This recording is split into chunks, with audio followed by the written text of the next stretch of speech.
21h30, votre rendez-vous avec l'information. Tout de suite, les titres du journal. Le président de la République a assisté ce matin à Hafr al-Batin, à la parade militaire qui a couronné les manœuvres Ra'd al-Shamal, tonnerre du Nord.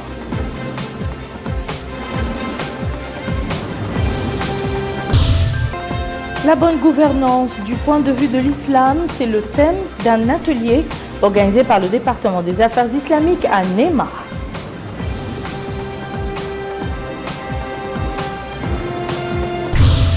La ministre de l'Agriculture s'enquiert du déroulement de la campagne hivernale des cultures maraîchères dans le Haut-de-Château.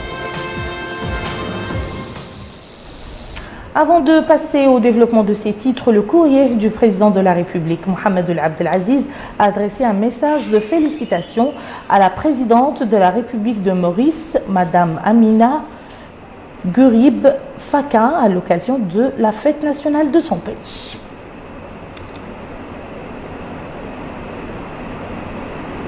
Venons-en aux activités du président de la République en Arabie Saoudite. Il a assisté aujourd'hui aux côtés de son hôte, le gardien des lieux saints, Sa Majesté le roi Salman ibn Abdelaziz Al Saoud, et de ses pairs des pays participant à la parade militaire organisée dans la ville de Hafr al-Batin, qui a englobé des unités de combat des pays arabes et islamiques, en plus des forces de dissuasion Al Jazeera. Le défilé militaire a été ouvert par une unité brandissant les drapeaux des 20 pays participant aux manœuvres Ra'd al-Shamal, en plus des blindés, tanks et unités transport de troupes ainsi que des autres moyens logistiques. Ce défilé a marqué la clôture officielle des manœuvres qui ont duré près de 2 semaines dans le désert de Hafr al-Batin. Ces exercices ont démontré les capacités de combat des forces présentes de certains pays composés d'unités de parachutistes, des forces spéciales et des gardes-côtes. Des simulations d'attaques ont été exécutées contre les centres de commandement des groupes terroristes qui ont été maîtrisés, avec y compris les groupes qui y dirigeaient des opérations contre des pays voisins. L'exercice a consisté en des attaques, prise d'assaut, surveillance, collecte de données et leur transmission directement au centre d'opération. Un groupe des forces opérationnelles spéciales a accompli une mission d'encerclement et de bouclage d'une zone empêchant tout renfort d'y arriver. Un certain nombre d'avions ont participé à ces manœuvres, des hélicoptères Apache et des avions de reconnaissance 406 des forces terrestres. Ensuite, il s'est agi de contrer des tentatives d'attaque ennemies. Les gardes frontières ne sont pas en reste dans cette dissuasion, effectuant des patrouilles régulières sur tous les points frontaliers, terrestres ou maritimes, et mettant à contribution les unités aéroportées en plus de la surveillance électronique à partir de points fixes. Le président de la République, Mohamed Ould Abdelaziz, a par ailleurs accompli la prière du vendredi à la mosquée des Hôtes dans la cité du roi Khalid, aux côtés du gardien des saints, Sa Majesté, des gardiens des lieux saints, Sa Majesté le roi Salman ibn Abdelaziz Al Saoud, et des chefs d'État des pays participants à la cérémonie de clôture des manœuvres Ra'd al-Shamal.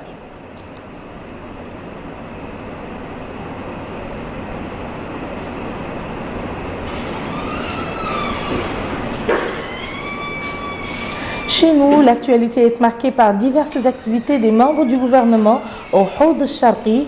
À Néma, capitale de cette wilaya, le ministre des Affaires islamiques et de l'enseignement originel a supervisé ce matin l'ouverture d'un atelier sur le thème de la bonne gouvernance du point de vue de l'islam. Il s'agit d'une rencontre organisée conjointement par le ministère des Affaires islamiques et de l'enseignement originel et l'association des oulémas de Mauritanie au profit des imams et des maîtres de Mahadra. Abdrahman Hamad. La bonne gouvernance du point de vue islamique.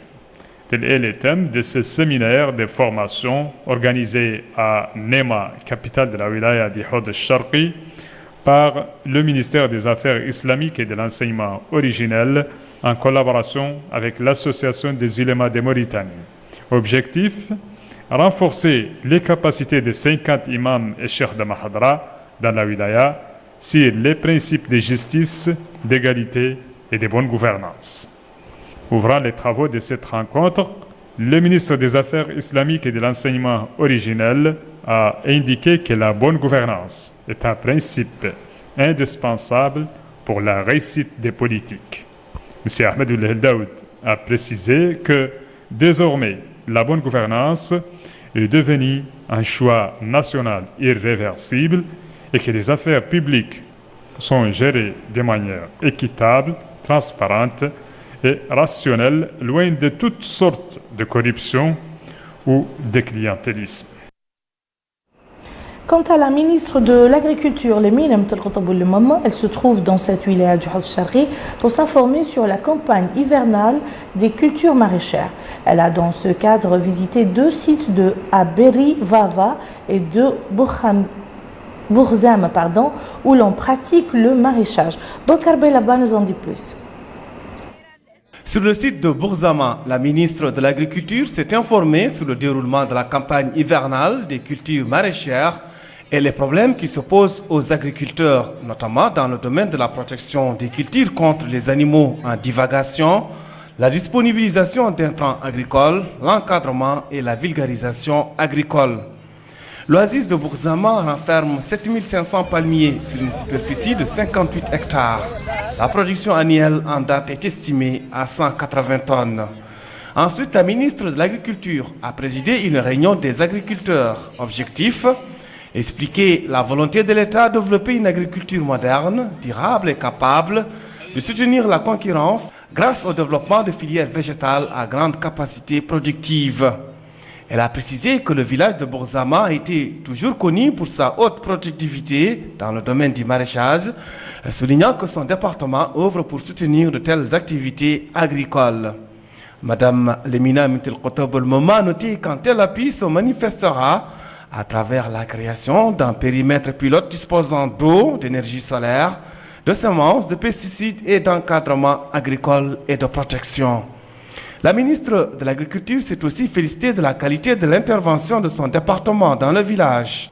Dans le cadre du programme de développement durable des oasis, qui a mis en place une association de gestion participative et disposant d'une caisse de crédit oasien, ce qui a permis de financer plusieurs actions génératrices de revenus au profit des populations.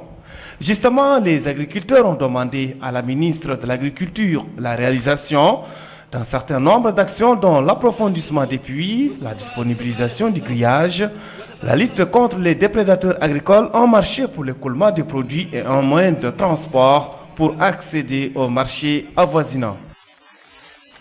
Enfin, Fatma Mentoussouine, ministre de l'Élevage, a, elle, supervisé à Nema l'ouverture d'un atelier de sensibilisation des acteurs intervenant dans le domaine de la production du lait. Un atelier qui se tient en perspective du démarrage de la Société mauritanienne des produits laitiers. Mohamed Lemil Bakar. La production saine du lait, la prévention des maladies, l'alimentation animale, tels sont parmi d'autres les sujets qui seront abordés dans cet atelier organisé par le département de l'élevage au profit des intervenants dans le domaine du lait. Ces derniers auront besoin, dans la perspective du démarrage de l'usine de production laitière, d'une bonne organisation ainsi que d'une formation sur les techniques de production d'un lait sain et pouvant être commercialisé. L'organisation de cet atelier s'inscrit en effet, comme l'a affirmé la ministre de l'Élevage, Mme Fatma Mentoussouine, dans le cadre des activités préparant le démarrage de la Société mauritanienne des produits laitiers. Elle a ajouté que les zones est du pays disposent d'importantes richesses animales, restées jusqu'à-là hors du circuit économique.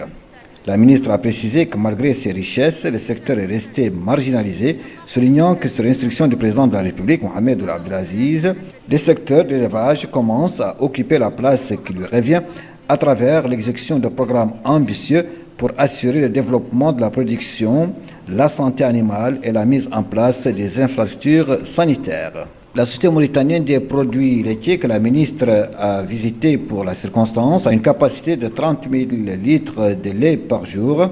Elle sera approvisionnée par 3 centres de collecte d'une capacité chacun de 10 000 litres.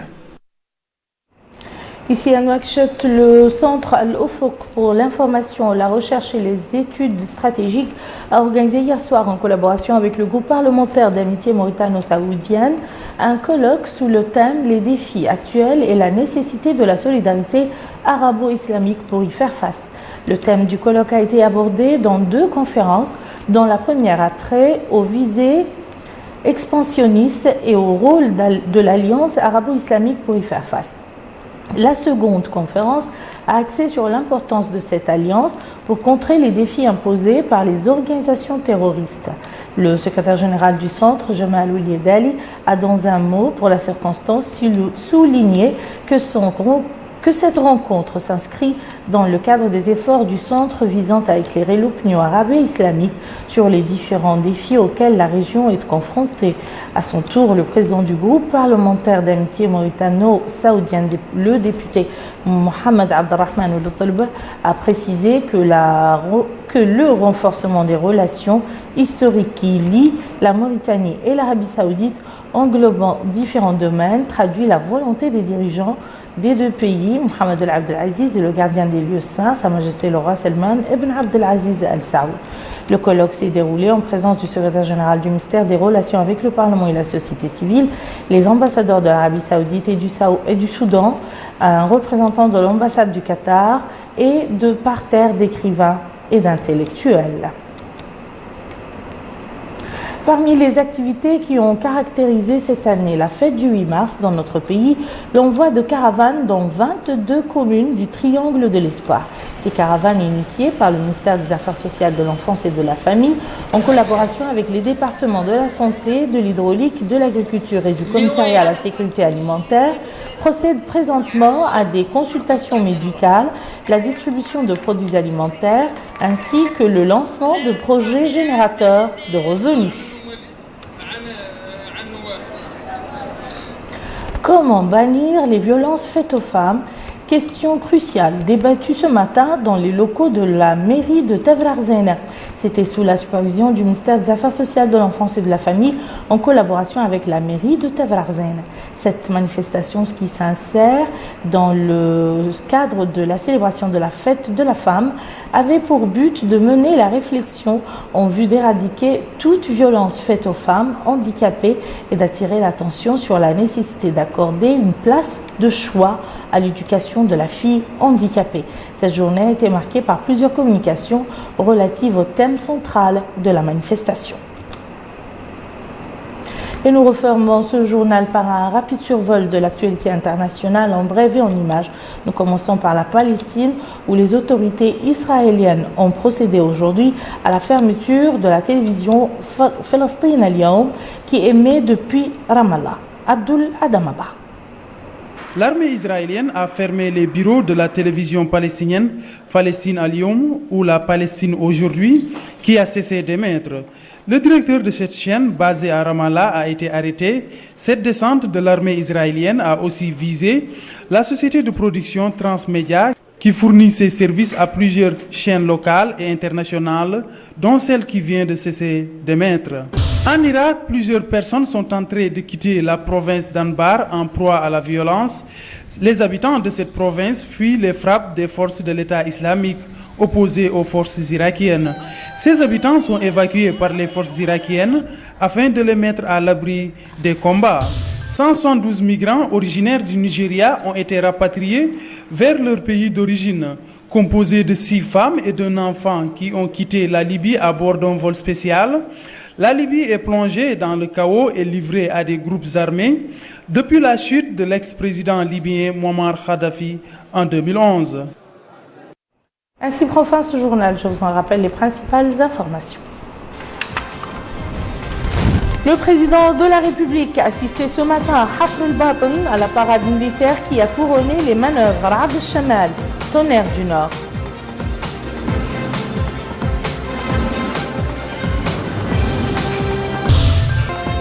La bonne gouvernance du point de vue de l'islam, c'est le thème d'un atelier organisé par le département des affaires islamiques à Néma.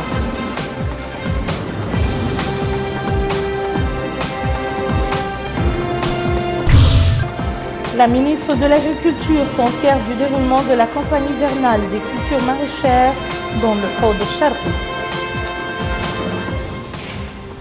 Merci, madame, monsieur, de nous avoir suivis. Passez un excellent week-end et à très bientôt.